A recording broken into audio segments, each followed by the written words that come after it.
is, and we are just moments away now from a big hearing on the Benghazi terror attack.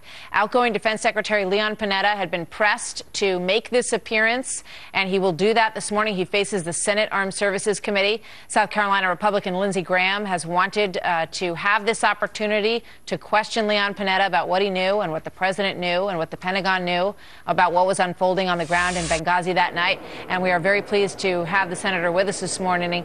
Good morning, Senator Graham. Welcome. Good morning. Thank you for having me. A lot of questions, obviously, are still out there. I think a lot of people have moved beyond this Benghazi story, but I know it was very important to you before we got a new defense secretary to question the current one. What do you want to ask him this morning? Why could we not respond in a better fashion? How could these people be left undefended for 7 hours on 9/11? And most importantly, what did our Commander-in-Chief, Barack Obama, do to come to the aid of these people? I want to know in detail what the president's actions were. We know everything he did in the bin Laden raid. They're making 2 movies about it, and we know virtually nothing about his leadership. That's so I'm going to try to find out what the president did. I mean, what do you expect? You know, one of the things we saw in the Hillary Clinton hearing was that there were a lot of questioning and not a whole lot of answers. It took up, you know, a lot of time was spent posing the question. Do you expect a different kind of tenor in there this morning and a different pace? And will he be pressed on things like where was the president during those hours? And why did you call this a 911 call that, you know, it can't equate to a 911 call, Leon Panetta said? Well, during the hearing, you only get 5 minutes, so it's very important to get information. I hope we have 2 rounds. The first thing I want to know is in detail, what did the president do? What did he, orders did he make? If he ordered assistance to be rendered, at what point did he give that order? Why did no one show up? You know, General Dempsey said the military responded appropriately to Benghazi in his written statement. I'm going to ask him what would have been an inappropriate response. The system failed, and the Department of Defense needs to be held accountable. But the person I blame the most for Benghazi is President Obama. It's his light footprint foreign policy strategy that allowed this consulate to become a death trap. He's the one to share the blame above all others. Yeah, and as your colleague John McCain, Senator McCain, pointed out, the last 2 SEALs, we believe, according to the timeline, were killed in the final hour of a 7-hour siege. So it makes the argument that, you know, you can't respond to this like a 911 call and that they simply couldn't get there in time a little more complicated, doesn't it? It makes it a system failure. It's an unacceptable result. When General Dempsey said DOD responded appropriately, I think not. Not one DOD asset reached these people before they were evacuated for over 7 hours. And when the attack started, no one knew it would last 7 hours. So I just find it dumbfounding to believe we could not provide any military assistance on 9/11 of all days. And given the history of the threats, the reports coming out of Libya about the consulate and the deteriorating situation, this is system failure. Nobody's pressing the president. The mainstream media has given the Obama administration a pass, and that needs to stop.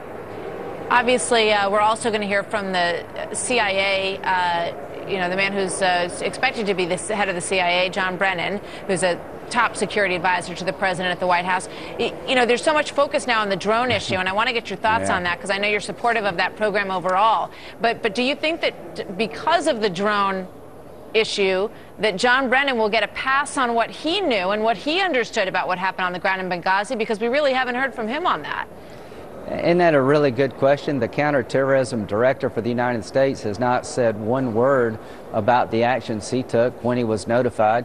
There's a counterterrorism joint task force by law that's supposed to meet when there's a terrorist attack. They weren't even called into session. I'll ask Panetta why that was so. But yeah, no one's asked John Brennan anything about Benghazi, and he's in the chain of command to do something about it. It's just dumbfounding the lack of scrutiny this administration's had regarding Benghazi. Yeah, we know that Hillary Clinton was basically up all night answering phone calls and trying to get the governments in the area to help. You know, she said she was yelling on the phone, you know, please send some help from from the Libyan government. You know, we don't know where John Brennan was. We don't know where the president was during those hours. And we also know that John Brennan did not choose to appear on the Sunday shows to explain what had happened. And it's also a question as to why that would be, right? Well, why did Hillary Clinton not appear? And the one thing I can say about Secretary Clinton, she could not have possibly had a clear-eyed understanding of the threats we faced in Benghazi Libya if she didn't know of the August 16th memo from Ambassador Chris Stevens saying we can't defend the place against a coordinated terrorist attack, and al-Qaeda flags are flying all over Benghazi. So her statement that the State Department had a clear-eyed view of the threats makes no sense in light of the fact she knew nothing about what the ambassador was saying.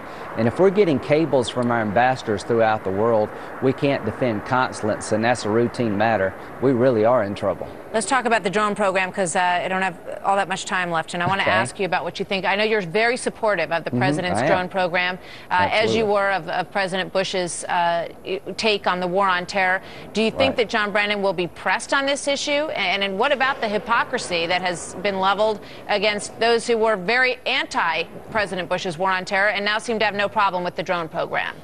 Yeah, the political hypocrisy is stunning, but we're in a time of great danger. The drone program to kill high-level al-Qaeda operatives when we find them anywhere in the world serves our national security interests. Anwar al-Awlaki was a senior al-Qaeda operative who coordinated attacks against American interests throughout the world. He happened to be an American citizen.